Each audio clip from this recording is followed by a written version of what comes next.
Welcome to Sivako, the road to Avatar. My name is Shaun Alexander, and I will be your guide through the world of Pandora and beyond. And today I have two very special guests with me. Special guests, would you like to introduce yourself? Sure. My name is Maarten, and I am a creative lead at Lego, which means I am in uh, charge of a team of designers. And we've just recently finished a whole cool product line of Avatar products. And with me, we also have. Hi, my name is Woon Tze, and I'm a senior model designer over at Lego. I work closely with Martin, and we try to uh, visualize and achieve the vision that he has for all the sets. Thank you so much for coming on. I'm so pleased to have you because the announcement of Avatar Lego was very exciting for the community, and I imagine for you guys as well, it was the same. So my first question for you was, what were your first thoughts about having to make a project for Lego Avatar sets? So if I start with like literally my first thought um, was Avatar. That's a long time ago. I really loved the movie when it came out, and I can really vividly remember seeing it in the cinema. But when when that was briefed to me to consider making sets out of this from our leadership team, um, I was a bit surprised because I thought that's a long time ago, and how is this gonna be, looking like in in this time and age, and how is the new movie gonna link or tap into that old movie, and so there was a whole lot of questions around that. But besides that, as I was just saying, I really that first movie, that the whole experience, 3D, the universe, the beauty of it, the story, really was exciting me to be able to dive into that. Besides all the questions I had around it from a practical perspective, I thought, yeah, there was a lot of excitement from my end.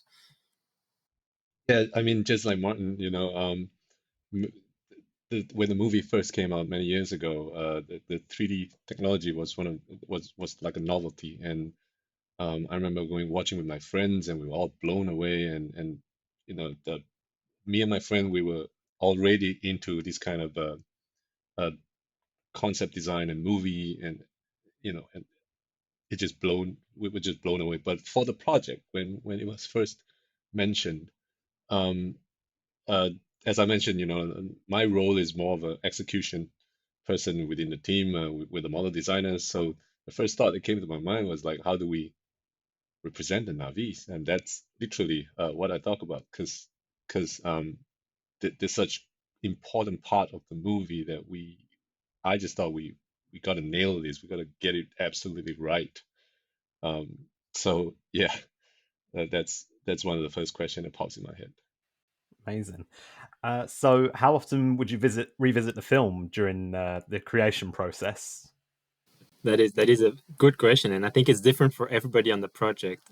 But what the one thing we did, and I think that's across all the people in our team, and that is, goes from marketing, project management, the graphic team, the building instruction, like everybody, I'm sure, rewatched the movie. At least like the day after we knew we were going to do it, I was in the evening. I was like watching the movie again, and it wasn't like 9, 10 years ago that I watched it, but it was also not like a movie that I'd seen just recently. So I really had to rediscover it. Um, and then obviously while working on it, and for sure the team, Woons and the other designers, the graphic designer, the element designers, they really had to dive into frame by frame, I think so. But yeah, Woons can answer that a lot better. It's actually very funny that Martin mentioned about immediately jumping back into the movie as soon as we heard it, because um, that's literally kind of what I did as well. It's also how I sort of introduced the movie to my children. So I went home that night. We were like, what do you guys think if we watch this movie instead? And then that was their introduction to the movie. Um, but yeah, when we're working on the project, it is a very good excuse for us to just keep watching the movie over and over again. Um, it's also very common for us to just sort of play it in the background on the computer while you're building the models, just to get into that mood and atmosphere of Pandora. So um, as a model designer, getting all the details and proportion right is absolutely important for us. So we do, it's extremely normal for us to sort of go over a scene multiple times. And because the movie has also been out for a while now, it's also very, very easy to go online and just search on information or images. And for the Turok or the Trio Souls that I worked on, um, I went over countless images of the Turok from different angles and rewatching scenes just to make sure I get all the details and proportion correctly. So I can't point a number, but we do a lot. We watch it a lot. And that's one of the perks of being on these projects that we when we work with movies is that me included, but the team, I can allow them to to watch movies during work time. It is actually work, right? Uh, so that's definitely a bonus and makes us get into the whole mood of that movie also. Which besides the details, it's just the mood that we try to portray also. So that's actually just very important. Yeah, and I think Avatar's such a great sense of mood as well, in terms of bringing you into a new world and helping you understand what You're immediately brought into it and feel part of it. So I had a question for you guys: was how much involvement did the Avatar team have in the design process? That is actually one of the highlights for me and on this project. Um, we had an amazing collaboration with that team there, and I think the bond between us or the what really made us click together was that they're so passionate about what they're doing, just as we are as a Lego team, super passionate about making what we think are the best toys in the world, right?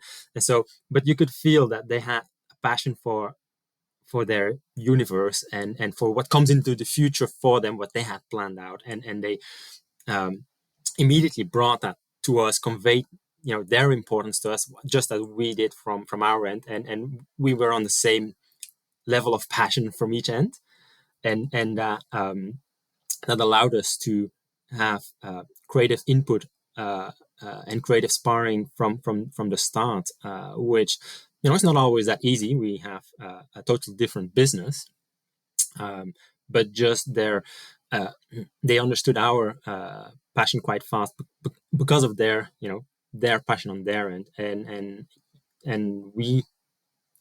I could say we almost co-created a lot of the sets, co-created a lot of the designs from graphics to the new elements to how the sets look like these days, and I hope, or that was definitely what I can see that has had an influence on how they look like now and how they bring that movie out in a toy version, obviously. Yeah, I can second that. The energy and the passion that the team brings to us, it's very um, uh, it's phenomenal, and it's not just the passion towards their own universe, but so many on the team are also big fan of Lego, and just that whole respect and um, interest that they bring with them, just as much as our team has towards the Avatar universe. Um, I remember in the beginning of the development process, we were slightly challenged by the pandemic. And just to illustrate the amount of energy and passion from them, the Avatar team actually took the trouble to bring us through a whole virtual studio tour. So we went online and they brought us through their studios virtually, and that was amazing and unforgettable. So yeah, I think they were involved. They were very much involved from the start all the way to the end. Oh, that's so cool to hear. And having that collaboration is always makes a project more fun to work on, I imagine, as well. Most definitely. And as I said, I think, or I hope you can also see that in the end result. Yeah, I feel like you can. The sets look incredible, the amount of detail in them. So for you guys, what about Pandora and the Navi? What was the most fun to translate from the film into Lego? The most fun / the most challenging. Often that's the same, if it works out. Um, I think, and again, like Woon Tze was already mentioning, I try to together with the team, obviously, but I try to say what is the overall thing we're trying to capture here, and then leave it up to the designers to do some individual set work, right? Individual development of their set, and guide them in a similar direction that I think is the best overall. But one of the things that we from the beginning were looking into is that that world, Pandora, that universe. What is the unique thing about it? And there's so many cool scenes with the RDA and a lot of vehicles and a lot of things that actually are or could be, cool toys. But we actually decided consciously to focus on the Navi and the Pandora side, on the nature side, because that in the end is what sets this universe apart from many other stories out there.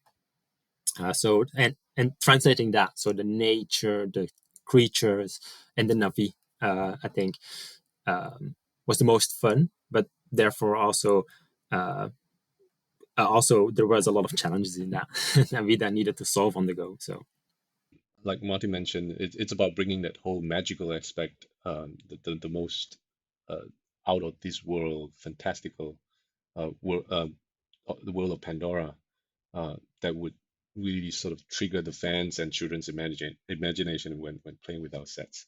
So right from the start, we that's what we want to highlight. We want to highlight the beautiful world, the fantastical world of Pandora, um, together with the flora and the fauna that's also amazing. So when designing those things, it was really fun and interesting to be able to use colors that we normally wouldn't use for any other type of environment. We also use many of the unusual elements that were not originally designed to be used as environment. For example, in the Tree of Souls, you'll find a whole lot of antennas and whips element. Probably the most we've ever included in a single Lego set. Um, so it's the chance of really creating this um, completely imaginative and unusual world that we wouldn't relate to our Earth jungle. So when we think about Avatar, you think about the colors, you think about the creatures, you think about the beautiful um, world that has been created, and that's what we really want to bring in when we work on the set. And you mentioned about the colors, and that's always such a memorable thing from the films, and particularly the bioluminescent sort of features as well.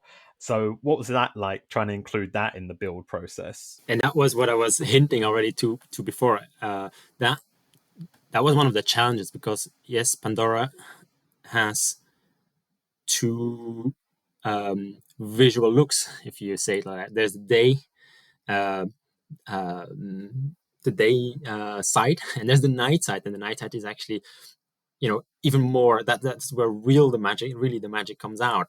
And we looked at the possibilities and opportunities within the Lego system, and we're as a company, we're also, as designers, we know we have to create something with the bricks, and we can't invent new things every time, right? That then we break the system of that you can create anything you want out of the bricks you have at home, or combine it with whatever you have, right? So completely new things are usually limited.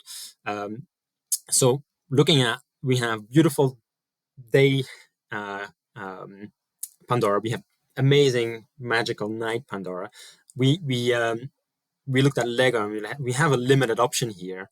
We If you if you put Lego in the dark, 99% of Lego bricks are just dark, and this that's how they are. So we decided to capture that combination where we think if you see our sets, you'll get that lushness of the day avatar world.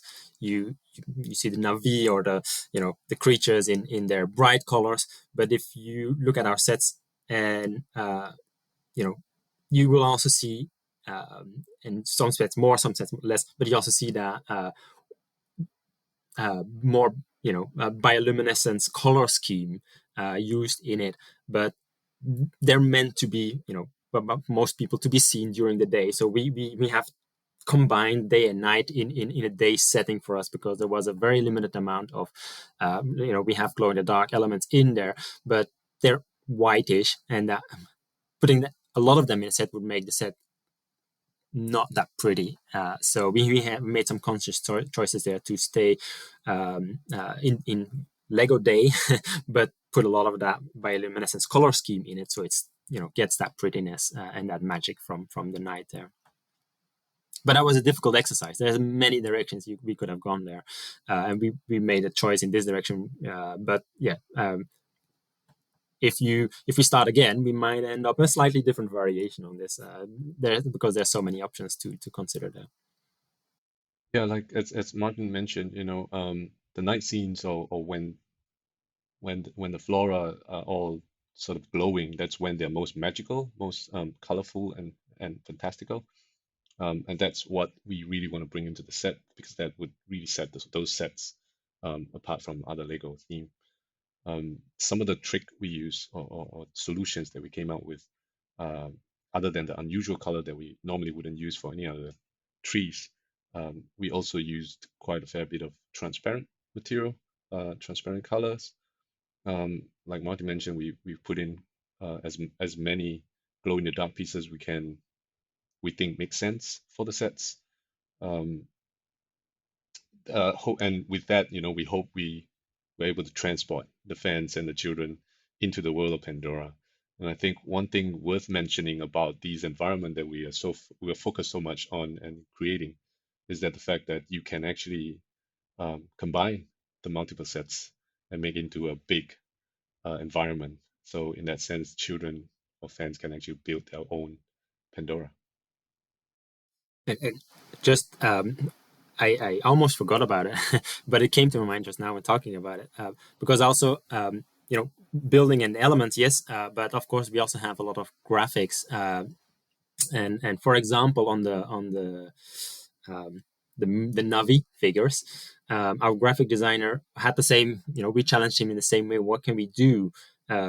He can't use transparent, but it's actually a graphic design team, because there were multiple people working on it.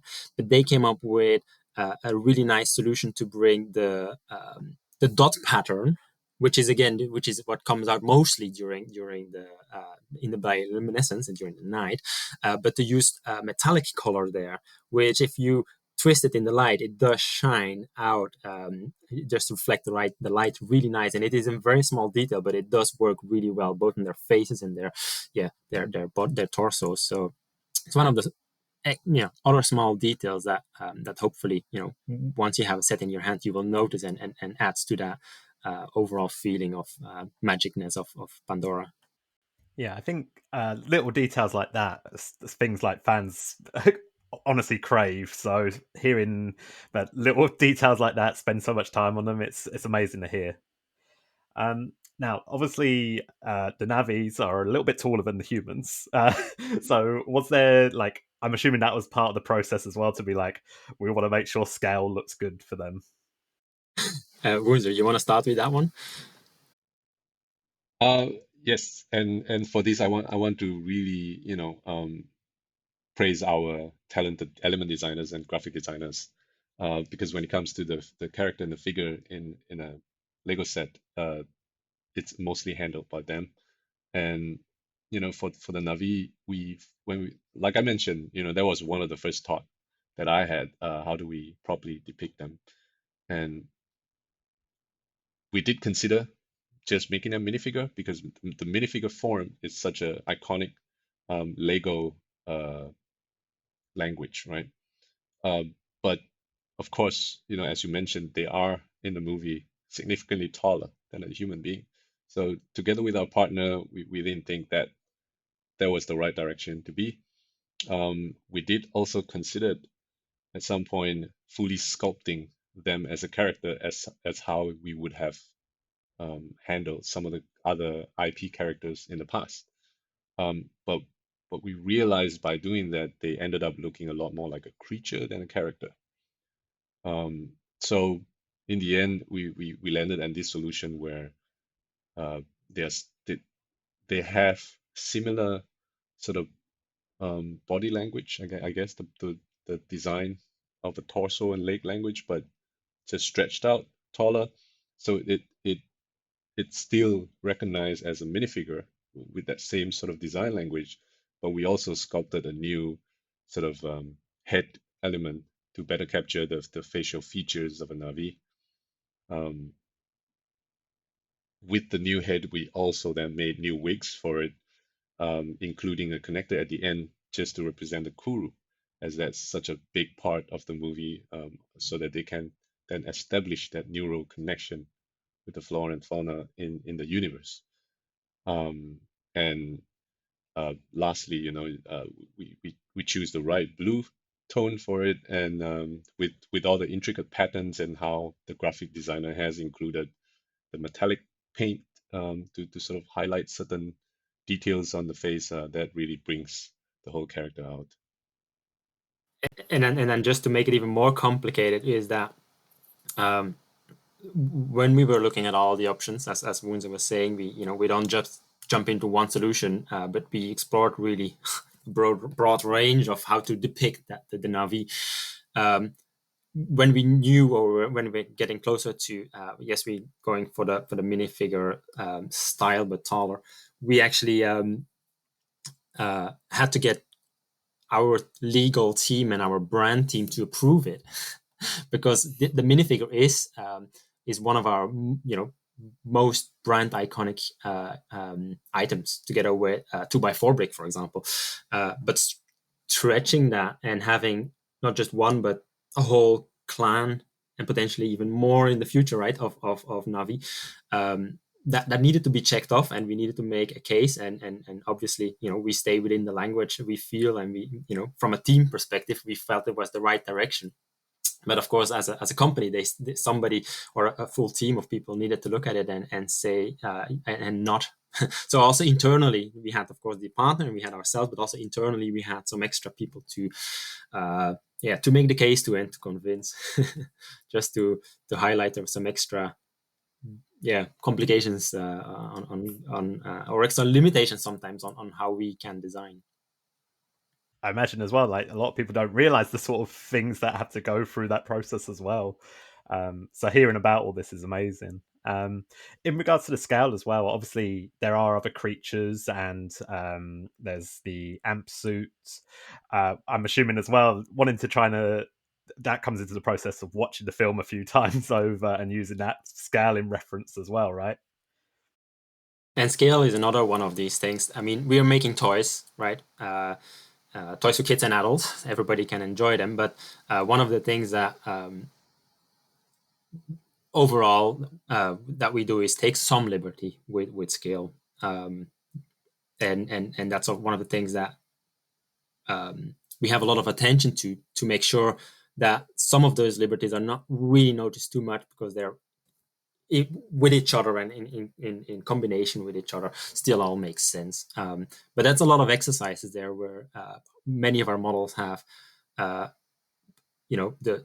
amp suit or the torque, or we have variations from all sizes, from a few centimeters to way too big, and but to see what kind of elements it works best. Oh, but these elements work really well, but that makes it way too big compared to some of the other creatures we do. Unless if we do all the creatures that big, what does that, the whole exercise goes across not one set, but across the whole assortment. And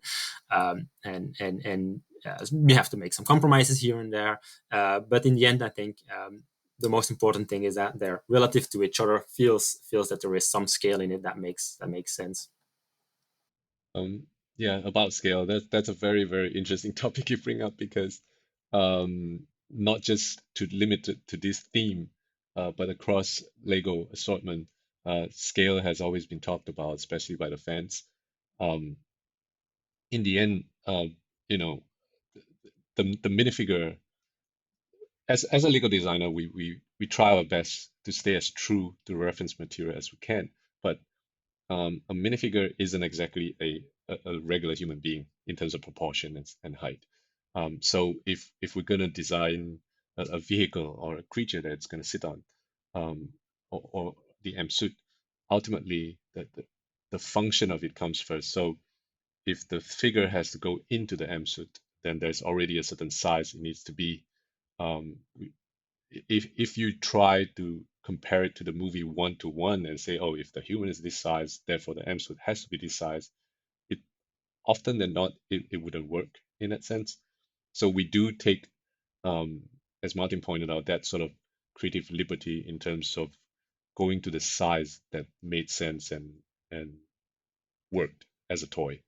And from there, we do try to establish a certain new Lego Avatar universe where um, things are proportionally scaled off to one another as compared into the movie in the movie, right? So if the Turok is this size when it's compared to the M suit in the movie, therefore our in our case or in our universe it has to be roughly this size, but in relation to a minifigure. So we do try to make some sort of a scale and reference and made some sense into it. But ultimately, it needs to also work as a toy, and it needs to have sort of achieve the function needs. So if a minifigure needs to go into the M suit, then the M suit needs to be of a certain size. And one of the most direct outcomes of that, for example, I mean, there was many, but one of the ones I think it was interesting is that with doing this exercise, we realized that some of the creatures we can mostly brick build, and we wanted to capture, let's say, the heads because they're so intricate and so unique in with some new elements, but the rest of the bodies we could brick build. But then we ran into the dire horse, which we couldn't brick build in the size it needed to be compared to the other creatures and compared to the Navi minifigure. So you'll see that our idea creating this universe was, how can we really create it nicely in bricks, including the creatures.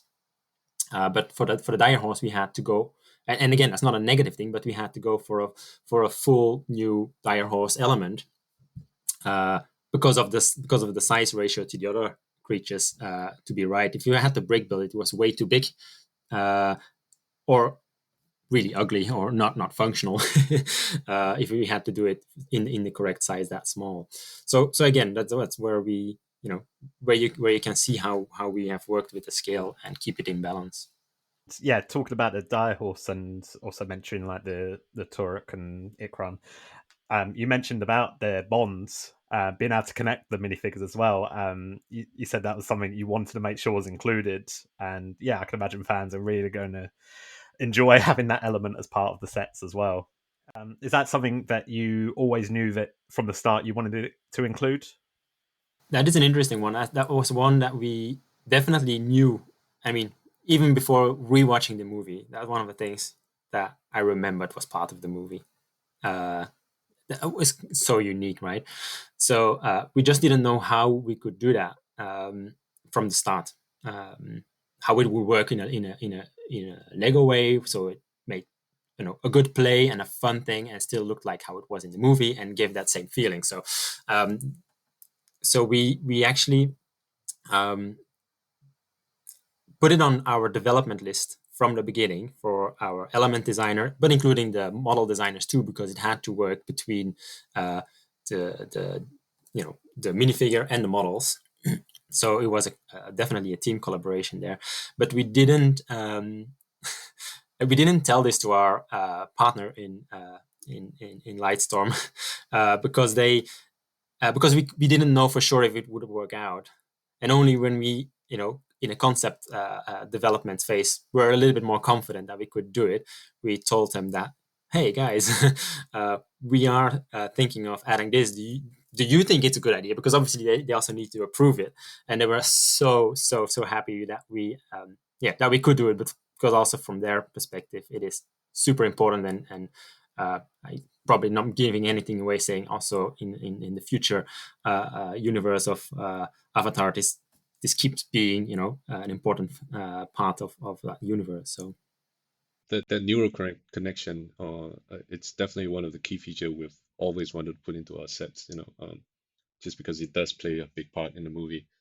Um, and normally, to reduce complexity, we don't, or at least we try to use everything that's within our library. So if we can use an existing element to represent or get close to what we want to do, we would always go with that solution, because that's what the Lego brick is meant to do. It's you're meant to be able to build all kind of things out of your Lego bricks. But in this case, the new element is needed.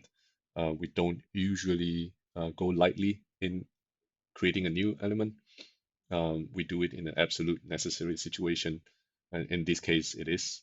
Uh, when designing it, we had to think about the connection to the new hair piece, at the same time, how it's it going to connect back into our model, as Martin mentioned, and that has a whole collaboration happening between the element designers with the model designers, and making sure that um, the new piece that's created can actually work in multiple situations.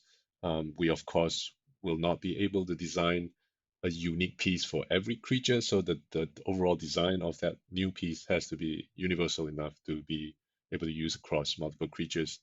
Um, so in the end, we got a new piece that's made out of a flexible material that we're able to bend and move to any position we want, and we're very happy with what we end up with. Yeah, it looks fantastic. All the sets are very exciting, and I'm sure you can't wait to see fan reactions once they get a chance to look at some of the details. well, that's always the reward, I would say. First and foremost is getting the first production in our own hands. That's always like a Christmas somewhere during the year. And the second one is, of course, seeing seeing kids picking it off the shelf, seeing their reactions, and hearing their reactions from all the people out there, including the Avatar, the Lego fans, the casual buyer who also gets attracted to it. So yeah, I'm really looking forward to see that happens very soon. It's always really exciting to see how children of fans get excited over the sets you work on. That never expired. Whether you're a new designer, you've been here for years, seeing that joy or seeing how people appreciate what you have put in your work in, it's always rewarding. Yeah. So I do have one final question for you. This is more of an Avatar one. Are you guys excited for the new film coming out in December? Well, obviously, yes. Um, it's an easy one, but I would say we do we do get to see some stuff before by working on this project, and that's one of the other cool stuff about making these kind of sets. But it even makes me more excited. I have snippets here and there, and maybe some spoilers, which signed many contracts to make sure I don't reveal them. But I'm so excited to see it, and then to be able to talk about it afterwards. Finally. I guess one of the perks of working in this project is that you get initial or early glimpse into what possibly can be, or might be coming out, but we never do get to see the finished product, right? So it is always exciting to see what the finished product will bring. Obviously, we know more than we should, which sometimes, in my personal opinion, isn't exactly the best thing. Going to a movie knowing how it's gonna end um, takes away some excitement, some surprise, which I wish I was like before joining the company, where I go in the cinema not knowing anything. But yes, the short answer is very excited to watch it. We are planning it as a team event where we're gonna go to the cinema and watch it all together. And we can't wait to see where this franchise is gonna bring us in the future. I'll be sure to let the Avatar fans know if they want an early preview, they just need to start working at Lego then. Yeah, start applying. Yeah. I just want to say a big thank you for you guys for coming on the podcast. It's been a pleasure having you on and hearing all about the sets. Have you got some details of when the sets are available? I think what we were saying is October 1st, right? October 1st, they will be starting to appear in the shops. Amazing. And I'm sure it'll be an exciting time all around for everyone coming up with new film coming up as well. So thank you so much for both coming on. It's been an absolute pleasure. And yeah, I hope you guys get to enjoy the film later on, despite what you do or do not know. Thank you for having us. You know. Yeah, it was a pleasure. All right. Thank you for everyone who's been listening. Hope you have a lovely day. Goodbye.